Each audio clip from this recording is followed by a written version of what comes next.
2025 was a year in which we saw significant headlines about EV adoption, with numerous setbacks being documented in the mainstream media, negativity about the EV transition.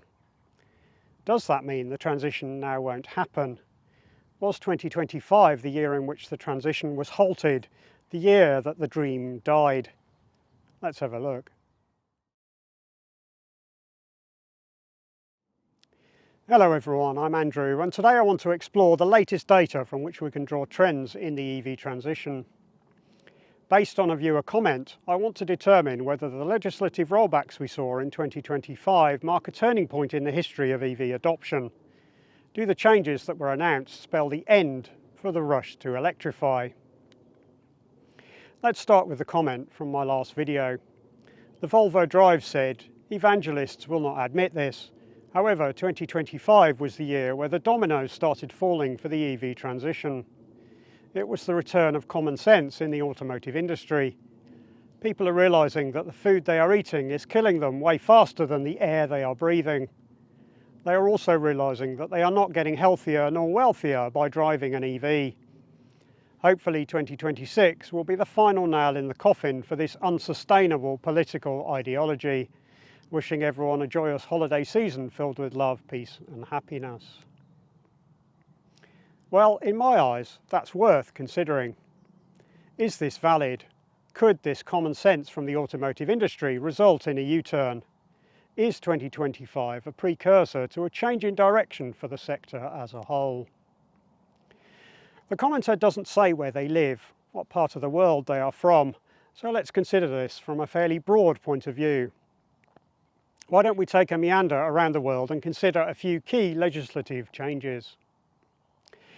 In the USA, we saw the One Big Beautiful Bill Act and the Working Families Tax Cuts Act signed into law on the 4th of July. These removed tax credits for the purchase of new and used EVs after September 2025. They also reduced the fines for violation of the CAFE standards to $0. CAFE stands for Corporate Average Fuel Efficiency and is a standard which sets a company-wide CO2 emissions target on the fleet of vehicles they sell. Changing the average efficiency standard would be difficult to achieve, requiring much more red tape and negotiation. So instead, they simply reduced the fine for non-compliance to $0 per violation, ensuring that US manufacturers need pay nothing in fines if, or perhaps when, the average fuel efficiency of the vehicles they sell in a year fall below the agreed level. The removal of the tax credits affected the EV market as you'd expect. An initial boom as people raced to beat the deadline, followed by a bust after it went away. I think it's fair to say that the current president, is not a fan of clean energy. He wants America to burn as much of its fossil fuel reserves as it can.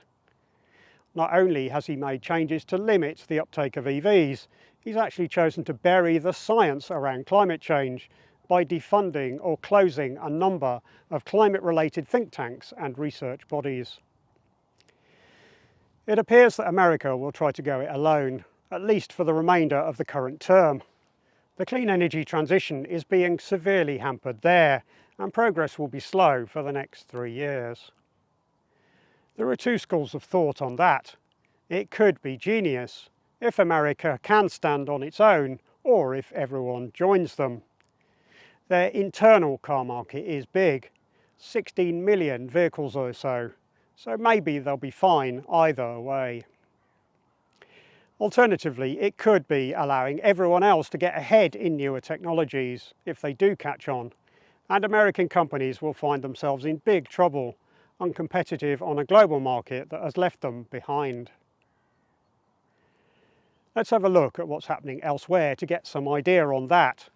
Firstly, a quick word on Germany. Germany also removed EV incentives back at the end of 2023, so what happened to their market? Their sales were very bursty before the incentives ended. I'm not sure if there were tranches of incentives released perhaps, but their EV sales varied quite wildly. And then, at the start of 2024, the sales incentives are gone, as are the wild swings in the sales. It all settled down, and we see slow, steady growth. EV sales dropped to just 10.5% of the new car market in January 2024, but slowly go up again in the following months, reaching 22.2% by December 2025. Not too shabby. Maybe incentives are not so important after all. It's worth pointing out that the phase-out was somewhat more abrupt in Germany, somewhat less premeditated than in the USA, having been caused by a crisis in funding. Therefore, the German people didn't have much of an opportunity to buy before the incentives stopped, to bring their purchases forward. So the curve does look different to that of the USA, but there wasn't so noticeable a boom and then a bust. If we zoom out and look from an annual perspective, we can see that EV sales were down fairly significantly in 2024, but sales in 2025, after the incentive went, remember, were slightly higher than in 2023, while it was still in place. Germany has the largest car market in the EU and therefore plays an important part in the legislative progress of the bloc, so we should now think about the EU as a whole. In December, news broke of a proposal to change the EU ban on internal combustion engine cars. There is concern that the ban is too difficult to achieve by the original date of 2035, so they are considering how to make it easier for manufacturers to meet. The proposal, and it is only a proposal at this stage, is that instead of a 100% reduction in greenhouse gas emissions at the tailpipe, a 90% reduction will be required instead, with the remaining 10% of emissions offset using either green steel or alternative fuels. The wording is important, however. The EU is specifically stating that the tailpipe emissions must mostly go, so anyone imagining that lots of internal combustion engine cars will remain is mistaken. Some plug-in hybrids can remain, but not many. As you may be aware, the EU discovered through real-world usage data that plug-in hybrids emit significantly more CO2 than indicated by the WLTP test. As a result, they have required manufacturers to change the way the emissions are calculated. They are required to change the utility factor used in the calculation. That's the amount of time the car spends on electric-only power, down from as much as 94% in 2024 to 74% maximum in 2026 and 53% maximum in 2028. The effect on WLTP emissions figures will be pretty big. They are likely to more than double the rated CO2 emissions for this year and then increase them by another 50% in 2028 so that they are closer to real-world measurements. Because the emissions of plug-in hybrids go up by quite a lot, to much closer to an ICE vehicle without a plug, then the total number of internal combustion engine cars that can be sold in 2035 will be much smaller than you might imagine. To reduce the CO2 emissions by 90% from 2021 levels, only about 10 to 15% of new sales fleet could have ICE engines at most. After all, most new hybrid systems are credited with only a small reduction in emissions, now including plug-in hybrids. This is not the big reprieve for ICE cars that many people might be thinking. Many people seem to believe that an ICE engine driven on biofuels or e-fuels will achieve the desired result, when that is not the case. The source of emissions is irrelevant. If it comes out of the tailpipe, then it's part of the 10% total allowed, no matter from where the fuel is derived. When considering the EU, we have to be a bit careful. This is not a single place with a single market. Instead, each market might be in a different stage in their transition. And indeed, we can see here that this is very much the case. This chart is based on 2024 sales data, as some countries have not yet provided their 2025 sales results. But we can see a big spread in how far through the transition each country is. As we already know, Norway is almost all the way there. Indeed, the sales for 2025 show EVs are 96% of all new car sales that year. Even in 2024, Denmark was well on the way, with Sweden and the Netherlands showing great progress too. Finland and Belgium are catching up quickly, and it will be interesting to see how Iceland is progressing once their 2025 data is out. Germany is a long way down this graph, but remember that they saw a significant dip in sales in 2024 after the removal of the incentives. In 2025, they are more or less where Switzerland is on this graph, one created from 2024 data. Just for reference, let's have a look at the history of the adoption in Norway. Norway is quite interesting in the sense that they are an oil-producing nation. They have one less reason to switch. Many countries have started to become aware of and concerned about reliance on fossil fuels from other nations. Norway doesn't have that worry, yet they were very keen to switch to EVs. Indeed, Norway used the money they make from oil to set up the Sovereign Wealth Fund, a fund that has ultimately helped them in the transition. Norway was able to afford significant incentives on the purchase and use of EVs as a result of being in a strong financial situation. Incentives included free parking, zero registration charges and free use of ferries in the early days, but most importantly, zero VAT on the purchase of an EV, helping bring price parity much earlier than elsewhere. That ensured rapid adoption from about 2017, once lots of long-range EVs started to hit the market in numbers. It took only 5 years for EVs to go from 30% to 80% of new car sales, and 96% of sales in 2025 were battery electric. Okay, so Europe is a mixed bag. Some countries are a long way into a transition, but some are still a long way behind, perhaps not transitioning at all. However, the big reduction in ICE engine sales still remains for 2035. Whilst a relaxation of the total ban has been proposed, a large transition is still required, even under the new rules, if they come into force. We can't talk about EVs without talking about China. As you can see, China's adoption of plug-in vehicles has been extremely rapid, although with plug-in hybrids making up more than 40% of those in 2024. However, we can expect the regime to change the rules on hybrids a couple of times to get what they want. They are keen to move away from a reliance on oil imports to achieve energy independence. Indeed, 2026 brings a change already, as plug-in hybrids there must achieve significant improvements this year to retain their purchase incentives. That's only going to get tougher and further improve EV adoption there. The Chinese car market is huge now, about 50% bigger than the USA's in 2024, and so their direction of travel has to have serious implications for the rest of the world. Where they lead, others will follow. And indeed, they are following.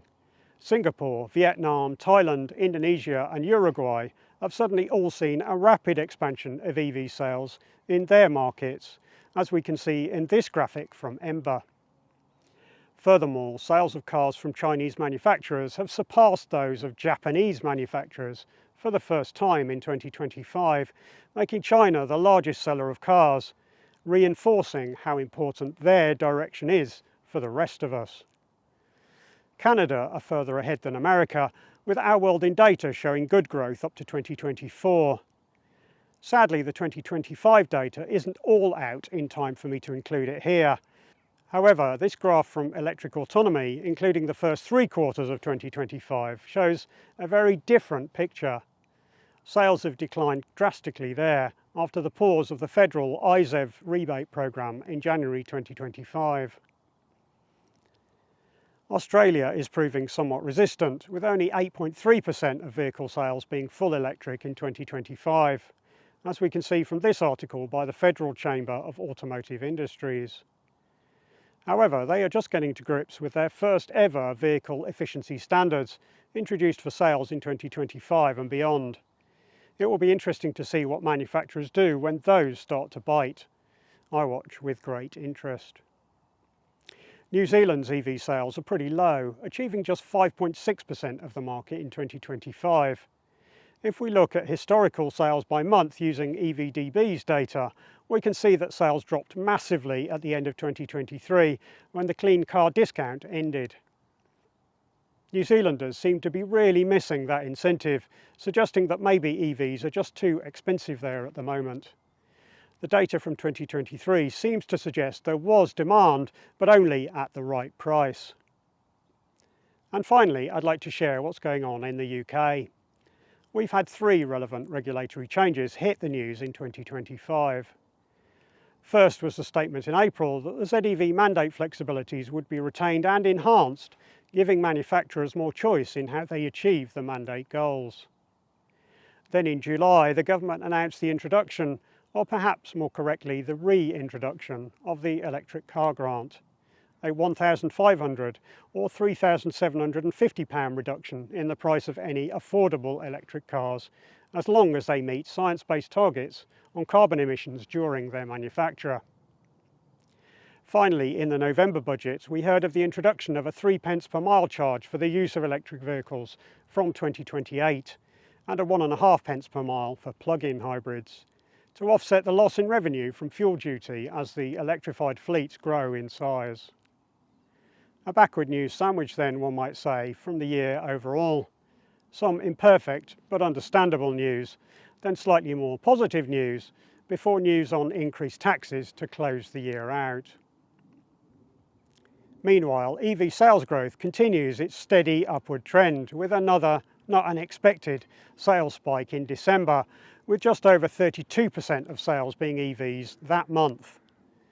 As I say, that is not unexpected. It's a trend we've seen for a number of years now, with only 2023 breaking the mould in that regard, that being the year before the introduction of the ZEV mandate. In terms of 2025 overall, EV sales increased to 23.4% of our market, which achieves this year's ZEV mandate target when taking those flexibilities into account that we mentioned just a moment ago. The graph of sales seems to show the steady growth expected under the mandate. That's looking as we might want during a transition. So that's our highlights from a tour of the EV markets around the world.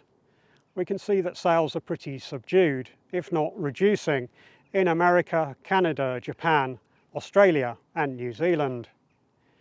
Germany is recovering from the loss of their incentive programme, and it will be interesting to see how the sales fare in 2026. Some other European countries are further behind in their transition, if there is one. Otherwise, there is a lot of growth in plenty of countries. The UK is up, as expected. Norway is all but done. Denmark, Sweden, the Netherlands, Finland, Belgium and Iceland are coming along nicely. In Asia, we are seeing huge growth in some countries, including Singapore, Vietnam, Thailand and Indonesia. And in South America, Uruguay and Costa Rica are further ahead than others. But it's China's direction of travel that is probably the most telling. Having become the world's largest car maker in 2025 and heavily pushing EVs and plug-in hybrids, it seems pretty likely that a lot of the world will now transition.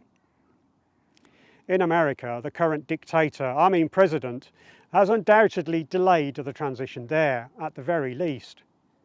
Who knows what the next administration might bring? I guess we'll have to wait another 3 years to find out. In the meantime, I wonder how their manufacturers will fare. That's a bit of a worry. Meanwhile, EV prices will continue to fall. In places where sales are weak, they may improve once affordability is less of an issue. The cost of batteries is dropping every year, and there's a fair amount of space yet for that to continue. Once EVs are cheaper to buy, as well as to run as they already are for many people, then the legislation will become a lot less relevant. People will go where prices are lower, no matter their beliefs and fears. To go back to the original comment, I do see where the commenter was coming from. However, I'm not convinced that dominoes are falling as such. Not for everyone, anyway. But I too am interested to see what 2026 brings. How about you? How do you feel about the changes we saw in 2025? Do you think the transition is inevitable, or do you think it's going to come to an end this year? I'm interested in your opinion, your views of the way the world changed for some of us in 2025. Let me have your thoughts in the comments below. If you've liked this week's video, then it will be a huge help to me if you click the thumbs up button, and I would love to have you as a subscriber of the channel if you want to see more from me. Thanks.